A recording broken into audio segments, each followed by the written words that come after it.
भैरव चंद्रिका वितरण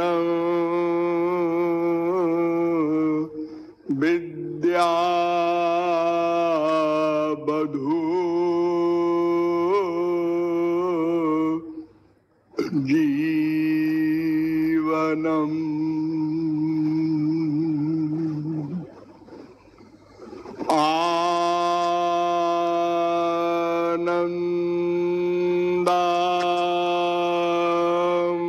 बुधिवर्धनम प्रतिपदम पूर्णामृता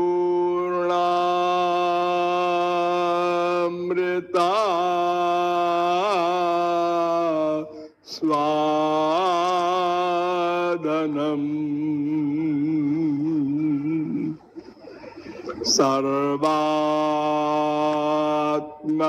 सर्वात्मस्नपनम परम विजयते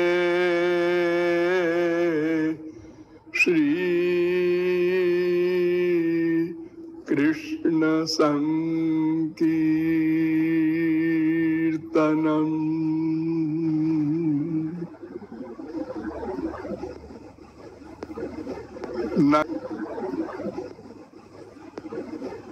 नंदनंदन पदारविंदयो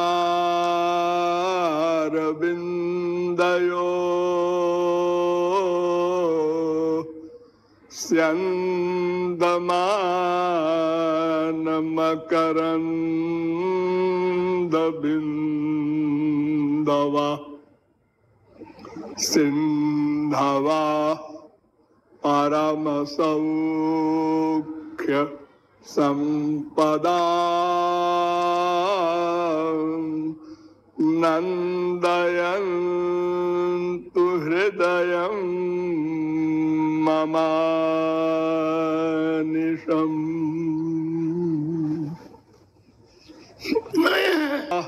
कमलना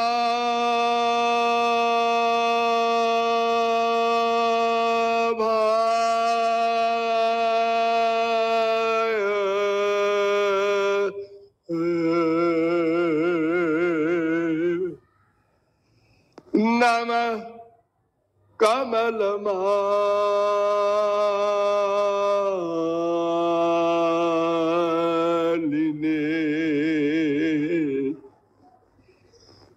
नमः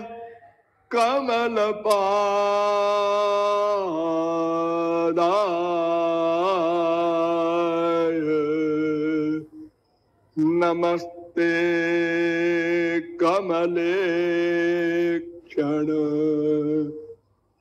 यो ब्रह्माणं विदधाति पूर्वं यो वै वेदांश्च प्रहिणोति तस्मै तद्वंह देवमात्मबुद्धिप्रकाशं मुमुक्षुर्वै शरणमहं प्रपद्ये। गिरिधर गोविंद गोपाला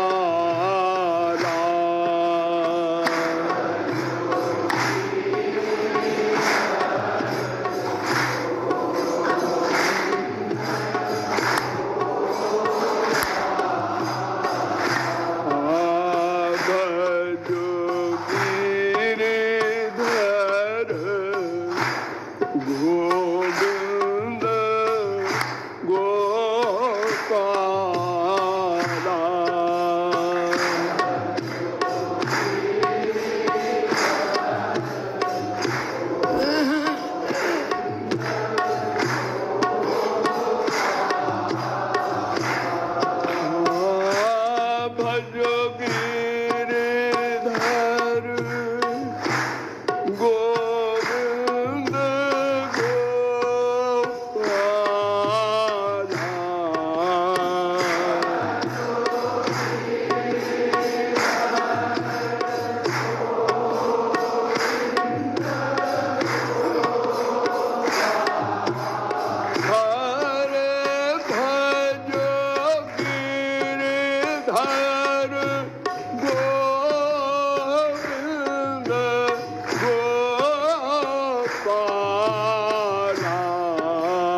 लाडली लाल की। ये सबसे पहला ज्ञान है और सबसे अंतिम ज्ञान है, इसलिए सदा आप लोग इस ज्ञान को मस्तिष्क में रखिए। मेरो नित्य हम लोगों के पास 11 इंद्रियां हैं, तो 5 तो कर्मेंद्रियां हैं, छोड़ो, लेकिन 6 ज्ञानेंद्रियां हैं। देखना, सुनना, सूंघना, रस लेना, जिह्वा का स्पर्श करना और स्मरण करना।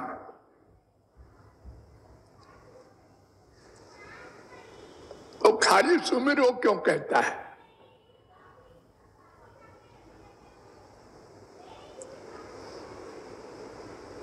इसलिए कहा जाता है कि बंधन और मोक्ष का कारण मन है।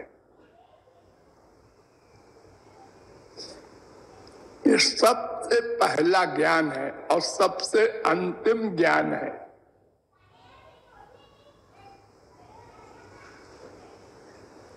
इसलिए सदा आप लोग इस ज्ञान को मस्तिष्क में रखिए। वेद कहता है मन एव मनुष्याणाम कारणम बंध मोक्षयो, ब्रह्म बिंदु उपनिषद का दूसरा मंत्र। ये मन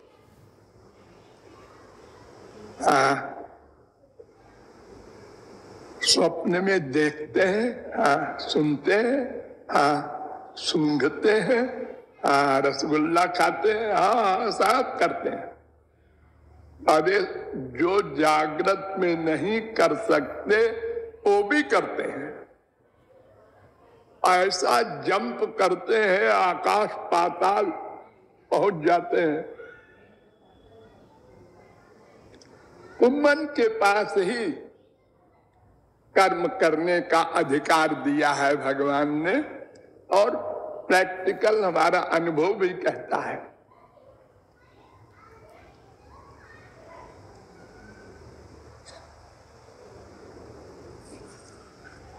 इसलिए इंद्रियों की भक्ति या इंद्रियों का कर्म भगवान नोट ही नहीं करते। ध्यान दो इस पॉइंट पर। हमारे संसार में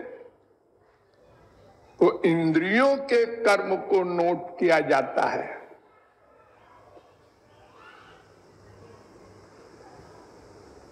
और भगवान के यहाँ मन की मंशा, मन की भावना। अर्जुन हजारों मर्डर करता है, हनुमान जी हजारों मर्डर करते हैं, ब्राह्मणों की हत्या भगवान ने नहीं नोट किया। क्यों? इतनी सारी गवाही है। हम लोग भी थे उस समय, हम लोगों ने भी हाथ उठाया था। हाँ, हमने भी देखा है। अरे तुमने देखा होगा आंख से, तुमने मन को देखा, वो कहा था। अरे मन तो सूक्ष्म है, उसे कैसे देखेंगे?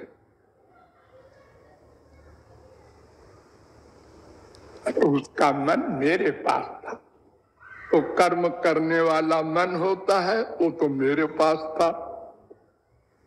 उसने मर्डर किया ही नहीं। अरे सोचा ही नहीं मर्डर करने का। वो तो जब उनको कुछ करना ही नहीं है, कुछ पाना ही नहीं है, तो फिर वो दूसरे के लिए करते हैं, जीवों के लिए। देखो भगवान के बारे में, महाप्रलय हो गया, सब भगवान में लीन हो गए, जड़ चेतन।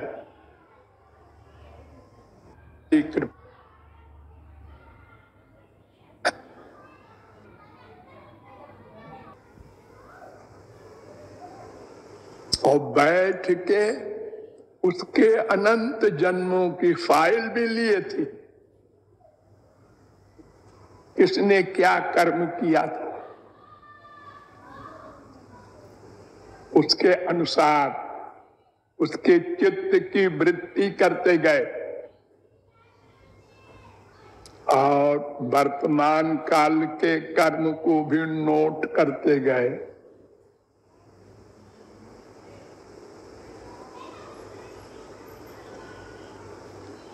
ये सब तो करते रहे, लेकिन सबसे बड़ी कृपा तो ये है कि उन्होंने वेद में कहा, तुम रोकर पुकारो मैं मिल जाऊंगा, और मुझे पाने के लिए कोई उपाय नहीं है।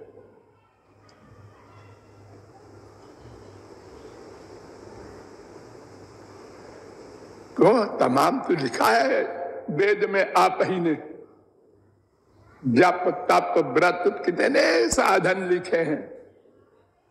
हाँ लिखे हैं, इन सब साधनों से माइक वस्तु मिलेगी, भगवान नहीं मिलेगा। तो फिर फायदा क्या मन से स्मरण करें? मन से स्मरण करने से अंतःकरण शुद्ध होगा, अंतःकरण शुद्ध होने पर फिर भगवान का काम आ जाता है, गुरु का काम आ जाता है। तो गुरु उस शुद्ध मन को दिव्य बनाएगा स्वरूप शक्ति के द्वारा, इंद्रियों को भी सबको दिव्य बना देगा। तब हम भगवान का साक्षात्कार करेंगे। जैसे संसार में हम किसी से मिलते जुलते हैं,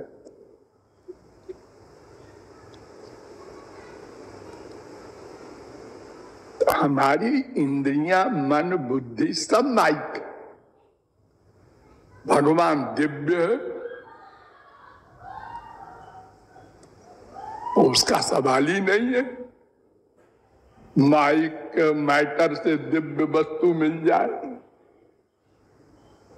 अरे जब माइक कान से माइक रूप नहीं देख सकते, माइक नाक से माइक शब्द नहीं सुन सकते, और दोनों मटीरियल, तो भागो, संसार में सुख है, भागो, दौड़ो, चलो। 1 लाख, 2 लाख, 1 करोड़, 2 करोड़, 1 अरब, 2 अरब, अरे सुख भी मिला सुख नहीं मिला, सब कुछ मिला, सुख नहीं मिला। बेटा मिला, उसका स्क्रू ढीला, बीबी मिली, उसका मुंह डाफ, माँ मिली, वो विचित्र, सब अपना अपना मतलब चाहते हैं। जीव बेचारा कैसे जिंदा है, आश्चर्य है।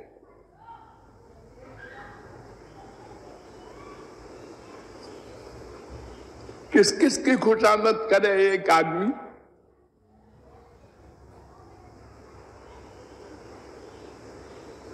तो फिर पैसा करेगा क्या? सोने के मकान बनवा लो और सोने के मकान में रहो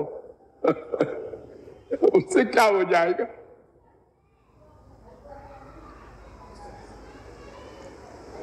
मैंने एक अरबपति के घर में जब मैं था, तो मैंने उसके यहाँ एक नाटक देखा। 2 बहुएं थी,